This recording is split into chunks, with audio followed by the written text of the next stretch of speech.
The United States has just delivered one of the most punishing blows to Canadian industry since the trade war began, and Canada is responding with billions of dollars, rising anger, and a warning that this fight is far from over. Effective April 6, 2026, Washington restructured its Section 232 tariff framework under the Trade Expansion Act.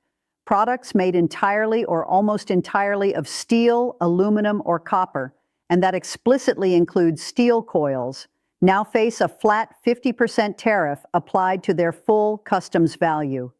That is not a typo, 50%, on the total value of the product, not just the metal content inside it, the entire shipment. This is a sharp departure from the previous rule, which collected 50% tariffs only on the metals component of a product. Now the duty hits the full customs value of the import. For Canadian manufacturers who take American-made steel, process it, and ship finished goods back across the border, this change is catastrophic. One Canadian market participant described it bluntly. These new tariffs will hurt those Canadian fabricators who used American-made steel for their products and then shipped them back to the United States. Let's understand the scale of what this means. After the imposition of Section 232 tariffs, Canadian steel exports to the U.S. collapsed. Import volumes fell to 185,711 tons in January 2026, a staggering 68.46% decline from the 588,904 tons imported in just January 2025. 1 year, a near 70% drop in a single year. Canada lost approximately 2 million metric tons of steel shipped to the U.S. compared to 2024, a loss of 3.5 billion Canadian dollars, or roughly 2.58 billion US dollars in a single year. And this was before the April 6th tightening. This was the damage from the earlier rounds.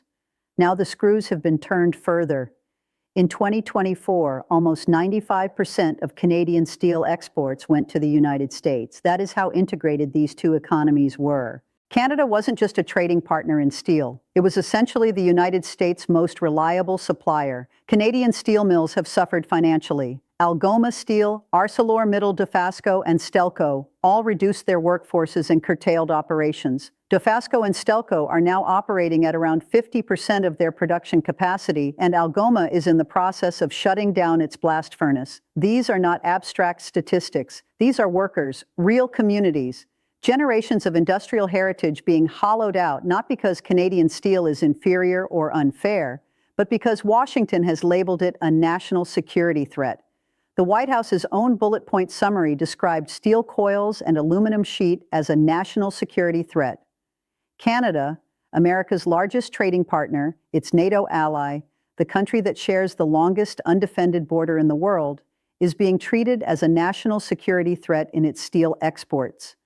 The Canadian Steel Producers Association Vice President for Trade, François Desmarais, has called the Section 232 tariffs against Canada unjustified, arguing that the U.S. and Canadian steel industries are fundamentally aligned in their policies, meaning Canada is not dumping steel. It is not a transshipment hub for Chinese steel trying to bypass U.S. trade rules. And it is not undercutting American producers. It is an integrated supply chain partner. So what has Canada done in response? Ottawa has not gone quietly. Canada initially responded to U.S. tariffs with 25% tariffs on roughly 30 billion Canadian dollars worth of U.S. imports. Canadian provinces and territories also announced retaliatory measures related to the sale of U.S. alcohol and government procurement. That was the opening round. The retaliation is still active. As of September 2025, Canada is imposing 25% tariffs on 15.6 billion Canadian dollars, approximately 11 billion US dollars worth of US steel and aluminum products. Canada is not a passive victim here. It is fighting back with every legal and economic lever it has, but it has also recognized that counter tariffs alone are not enough when your own industries are bleeding. So the Carney government has moved to emergency support. Prime Minister Mark Carney's government unveiled measures worth 1.5 billion Canadian dollars, approximately 1.1 billion US dollars, to help Canadian firms hurt by Washington's changes to tariffs on imports containing steel, aluminum, and copper. This includes the creation of a new $1 billion US dollars Business Development Bank of Canada program available to industries that manufacture and export products containing steel, aluminum, or copper, along with a new reskilling package for up to 50,000 workers, extended employment insurance flexibility, and over $100 million US dollars over 2 years for workers in sectors with active work-sharing agreements. But not everyone in Ottawa is celebrating these measures. Conservative industry critic Raquel Dancho called the government's program a Band-Aid solution that won't work over the long term, saying what the industry really needs is a tariff deal with Trump. She said, "Today is an admission that there is no trade deal on the horizon. The Carney government was elected on the sole promise that they would deliver a trade deal, and there's clearly no deal in sight. That is a sharp political indictment, and it reflects the deepening frustration within Canada that no negotiated resolution appears close. Ottawa and Washington tried to reach an arrangement on steel and aluminum tariffs in the fall, but those talks were called off by Trump in October, reportedly in anger over a television advertisement critical of tariffs launched by Ontario Premier Doug Ford. A provincial TV ad killed a federal trade negotiation. That is the volatility Canada is dealing with. Policy at the mercy of personal grudges. Further discussion about sectoral tariffs will likely happen in the context of the review of the United States-Mexico-Canada Agreement, which is taking place over the summer. The CUSMA review is now the central arena. Everything rides on that July window. Meanwhile, the U.S. is dangling what might look like an olive branch, but look more carefully and it reveals the Trump administration's real agenda.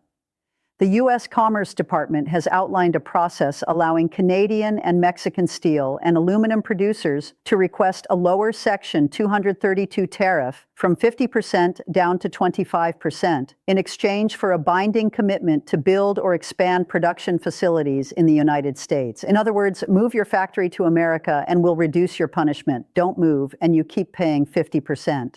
U.S. Trade Representative Jameson Greer warned that the administration is committed to this posture, saying the president is not going to return to the old situation where there were no tariffs and foreign goods made by foreign workers came in without any fee.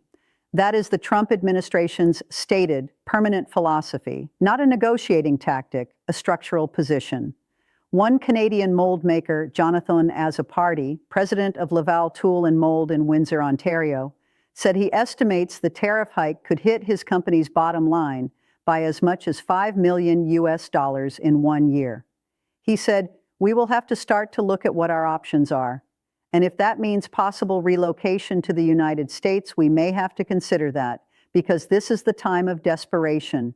That is the real danger, not just lost revenue, lost companies, lost jobs, lost industrial capacity, relocated south of the border, exactly as Washington wants." Statistics Canada data shows that exports of steel products in particular have effectively collapsed in the wake of U.S. trade action. The word collapsed comes from CBC News, not from a Canadian advocacy group. It is a factual description of what the data shows. PwC Canada concluded in its analysis that the April 2026 proclamation significantly increases the cost of importing affected goods into the United States and introduces complex, variable tariff outcomes that depend on product classification, origin, and participation in government programs. In plain terms, even experts now need case-by-case analysis to figure out what tariff applies to what product. The uncertainty alone is enough to freeze investment decisions. The upcoming July 2026 USMCA review is described by analysts as a critical inflection point.